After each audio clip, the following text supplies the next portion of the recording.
Assalamualaikum warahmatullahi wabarakatuh. Perkenalkan, nama saya Audia Audiani. Pada kesempatan ini saya akan mempresentasikan materi mengenai manajemen strategi. Mulai dari pengertian proses penyusunan, strategi, hingga penerapan dalam organisasi agar si eh, perusahaan itu mampu mencapai tujuan secara efektif dan menghadapi perubahan lingkungan bisnis. Nah, lalu untuk di slide yang pertama ini ada mengenai pengertian manajemen strategik, visi, dan misi. Nah, itu di sesi satu. Nah, manajemen strategi itu apa? Adalah proses yang dilakukan organisasi untuk merencanakan, melaksanakan, mengevaluasi strategi agar tujuan itu jangka panjang dapat tercapai lah.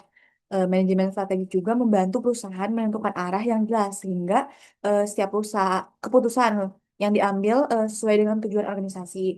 Nah, di dalamnya itu terdapat dua komponen penting yaitu visi dan misi. Pasti semua perusahaan ada visi dan misi untuk membentuk suatu visi dan misi itu.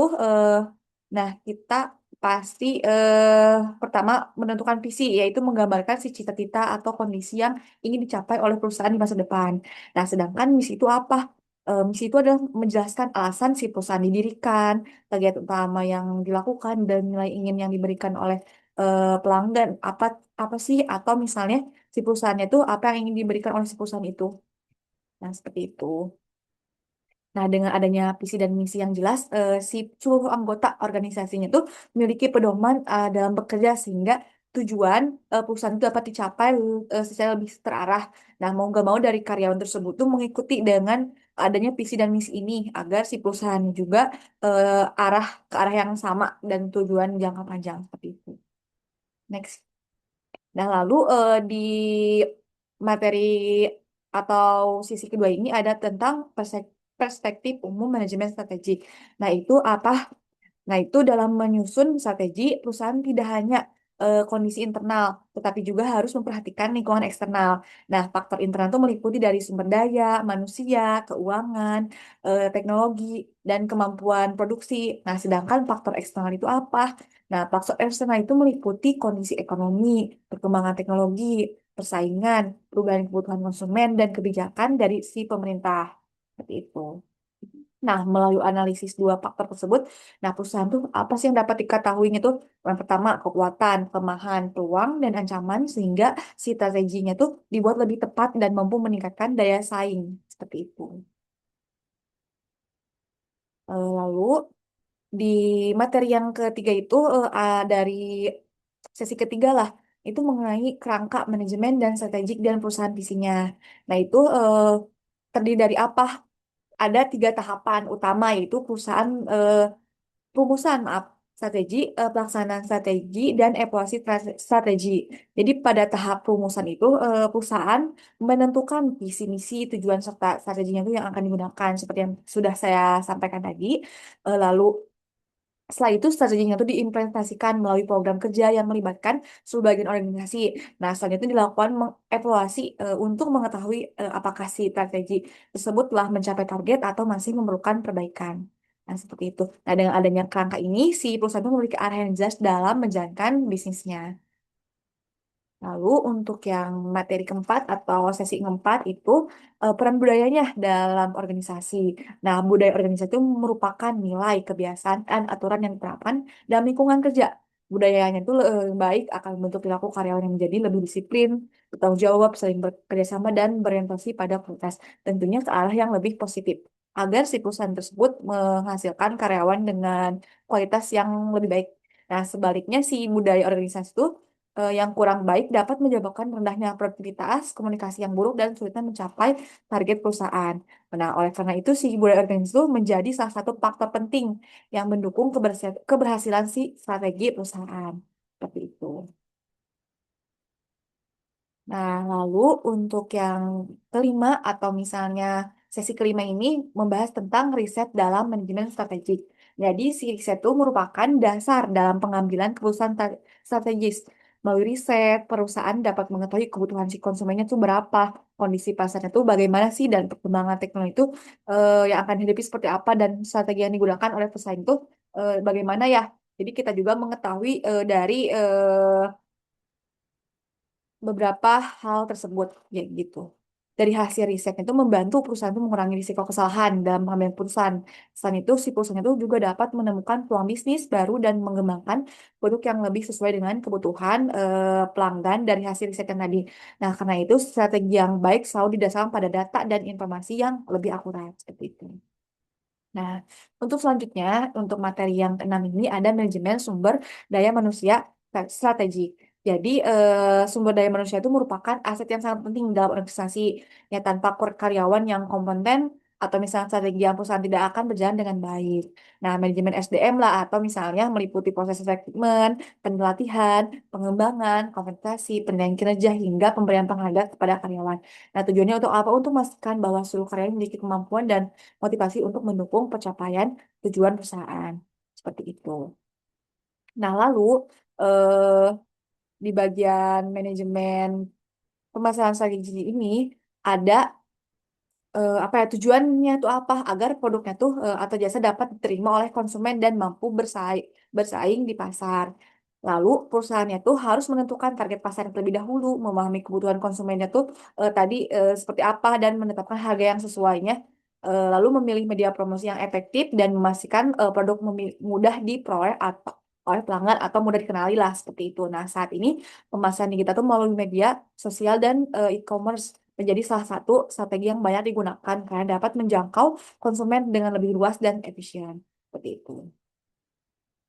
Nah, lalu yang ke 9 mungkin ya, karena di sesi 8 itu UTS dan tidak ada materi. Jadi untuk ke sesi 9 maksudnya itu ada materi mengenai pendekatan appreciative dan inquiry. Itu apa sih? Adalah pendekatan yang berfokus pada kekuatan dan potensi organisasi, bukan hanya pada masalah yang dihadapi. Jadi pendekatan ini terdiri dari 4 tahap, yaitu discover, dream, design, dan destiny. Itu melalui tahapan tersebut, organisasi diajak untuk mengenali kelebihan yang dimiliki, menyusun visi masa depan, merancang perubahan, dan melaksanakan secara bersama-sama.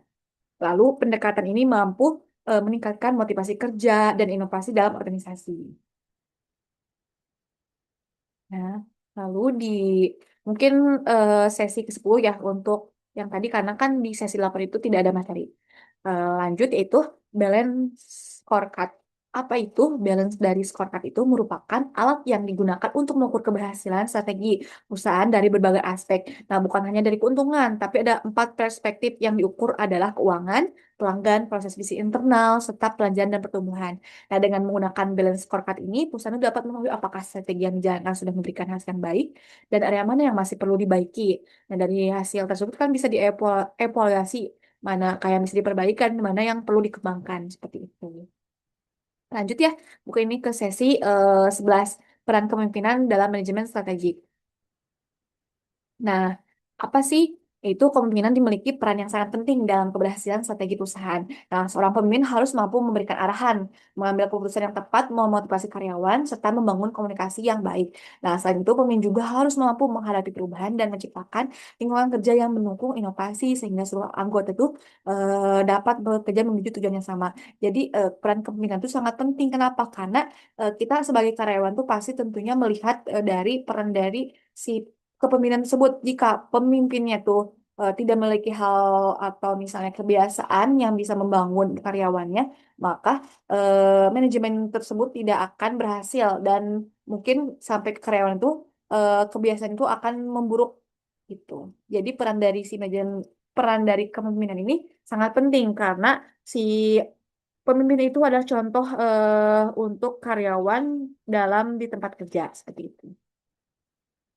Next, mungkin dari sesi ke-12, manajemen strategi dalam transformasi organisasi itu apa sih? Yang pertama tuh adalah proses perubahan yang dilakukan perusahaan agar tetap mampu bersaing di tengah pengembangan teknologi dan perubahan kebutuhan pasar. Nah, jadi ada beberapa. Yang pertama itu mengidentifikasi kebutuhan, merumuskan strategi, mengimplementasikan, dan membudayakan. Nah, jadi perubahan tersebut dapat berupa digitalisasi proses kerja, penggunaan teknologi baru, lalu ada inovasi produk maupun perubahan struktur organisasi. Nah, dengan melakukan transformasi tadi, perusahaan itu dapat meningkatkan si efisiensi, kualitas, pelayanan, dan daya saing.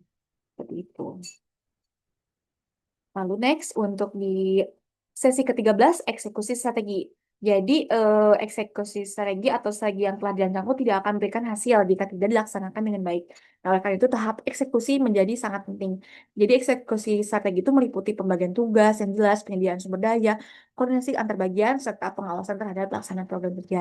Jadi evaluasi juga perlu dilakukan secara berkala agar perusahaan itu dapat mengetahui hambatan yang terjadi dan segera melakukan perbaikan seperti itu.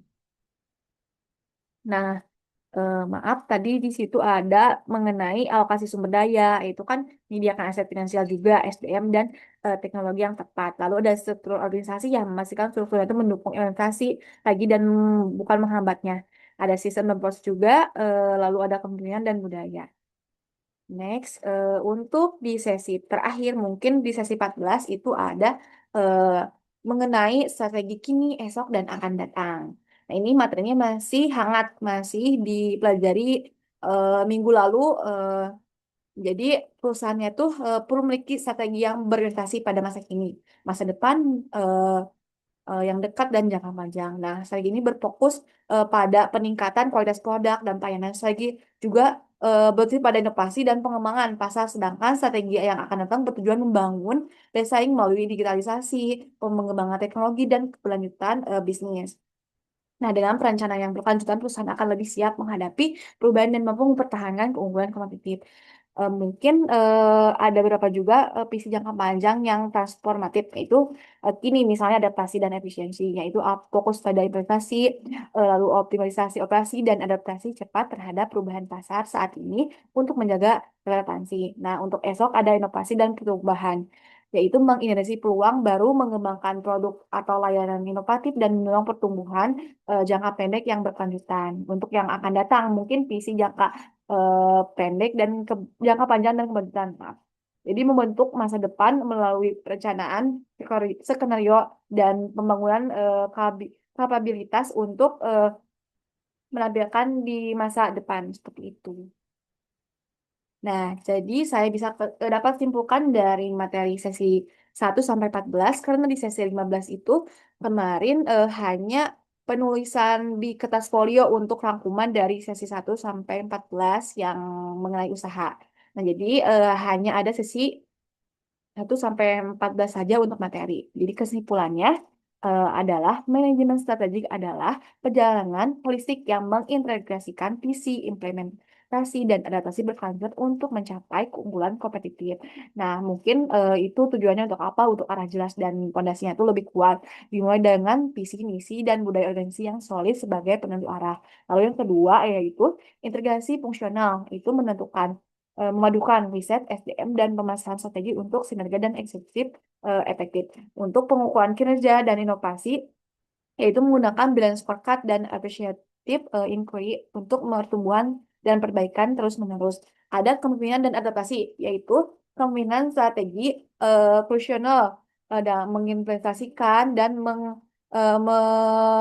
menavigasi dalam transformasi organisasi seperti itu.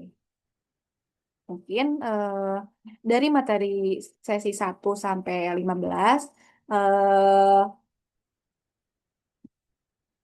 saya juga bisa simpulkan lagi, jadi manajemen strategi itu merupakan proses yang membantu organisasi menentukan arah, menyusun strategi, melaksanakan program kerja, serta mengevaluasi hasilnya. Jadi keberhasilan strategi itu dipengaruhi oleh banyak faktor seperti budaya organisasi, sumber daya manusia, kepemimpinan, eh, pemasaran, dan kemampuan perusahaan dalam beradaptasi terhadap perubahan. Jadi demikian presentasi yang dapat saya sampaikan. Terima kasih, terima kasih atas perhatian. Semoga materi ini dapat menambah pemahaman saya juga mengenai pentingnya manajemen strategik dalam mencapai tujuan organisasi. Eh, Wassalamualaikum warahmatullahi wabarakatuh.